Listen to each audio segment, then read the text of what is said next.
पुढची महत्त्वाची बातमी बघूया। पुण्यातील शिंदेंचे शिवसेनेचे नेते रवींद्र धंगेकरांवरती पक्षांतर्गत कारवाईचा बडगा उगारला जाण्याची शक्यता आहे। महायुतीचा धर्म पाळला नसल्याचा ठपका त्यांच्यावरती ठेवला जाणार असल्याचं बोललं जात आहे।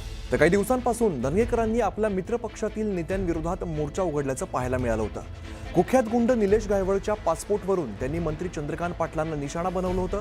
तर मुरलीधर मोहोळ यांनी बिल्डरला हाताशी धरून जैन बोर्डेंची जमीन हडपल्याचा आरोप राजू शेट्टी यांनी केला होता। त्यानंतर धंगेकरांनी हा विषय लावून धरलेला होता।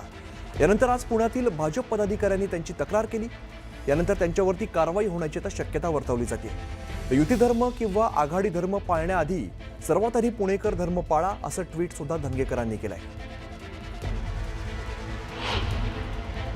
भारतीय जनता पार्टीतले काय लोक बेछूट माझ्यावर पूर्वीपासून आरोप करतात। मी त्यांना उत्तर बी देत नाही, पण ज्या गोष्टी मी बोलल्या त्या बोललो आणि मी शिंदे साहेबांनी मला बोलवलं तर मी शिंदे साहेबांशी चर्चा करेन।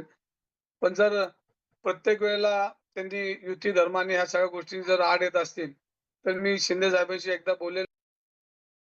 आता बातमी आहे मुंबईतल्या शिवाजी पार्कमध्ये दीपोत्सवावरून सुरू झालेल्या राजकारणाची। राज ठाकरेंच्या संकल्पनेतून सुरू झालेल्या शिवाजी पार्कमधील दीपोत्सव पाहण्यासाठी मुंबईकरांची पावलं या ठिकाणाकडे वळू लागली आहेत आणि दीपोत्सवामुळे अनेकांना भुरळ घातलेली असतानाच राज्य सरकारच्या पर्यटन विभागाने परस्पर मनसेच्या या दीपोत्सवाचं श्रेय लाटण्याचा प्रकार केलेला आहे।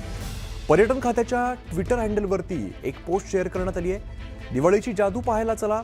तुम्ही जर अजूनही छत्रपती शिवाजी महाराज पार्कचा दीपोत्सव पाहिला नसेल तर मुंबईचा सर्वात शानदार प्रकाशमय क्षणाला तुम्ही मुकत आहात असं या पोस्टमध्ये उल्लेख करण्यात आलेला आहे। मनसेच्या या दीपोत्सवाचं पर्यटन विभागाकडून परस्पर श्रेय घेतलं जात असल्यामुळे मनसेनं टोले हाणले आहेत।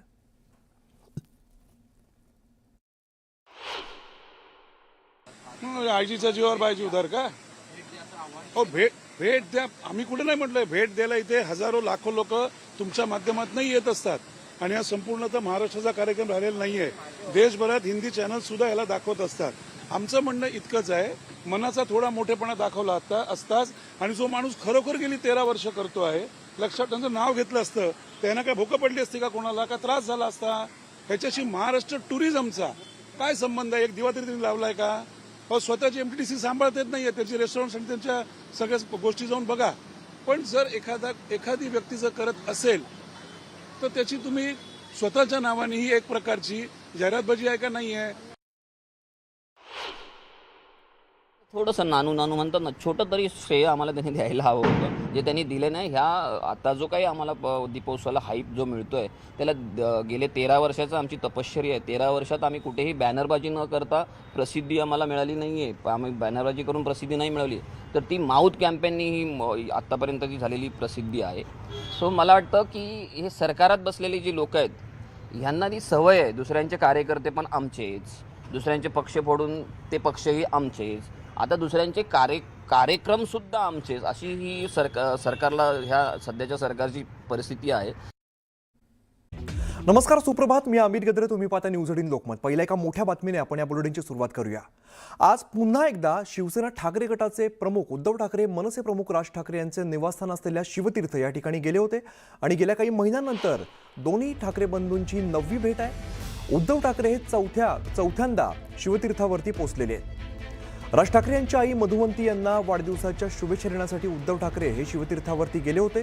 तब्बल 1.5 तास उद्धव ठाकरे शिवतीर्थावरती होते आणि दोन भावांमधील भेटीमुळे पुन्हा एकदा युतीच्या चर्चांना उधाण आलंय।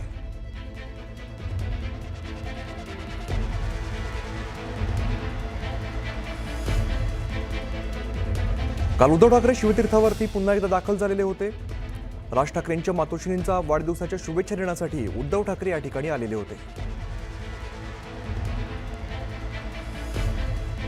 जवळपास 1.5 तास उद्धव ठाकरे या ठिकाणी होते, त्यामुळे युतीच्या चर्चांना पुन्हा एकदा उधाण आल्याचं आपल्याला बघायला मिळत आहे। तब्बल 1.5 तास उद्धव ठाकरे शिवतीर्थावरती होते, दोन्ही भावांमध्ये चर्चा झाली। तसंच राज ठाकरे यांच्या आईंचा वाढदिवस असल्यामुळे शुभेच्छा देण्यासाठी उद्धव ठाकरे या ठिकाणी दाखल झालेले होते।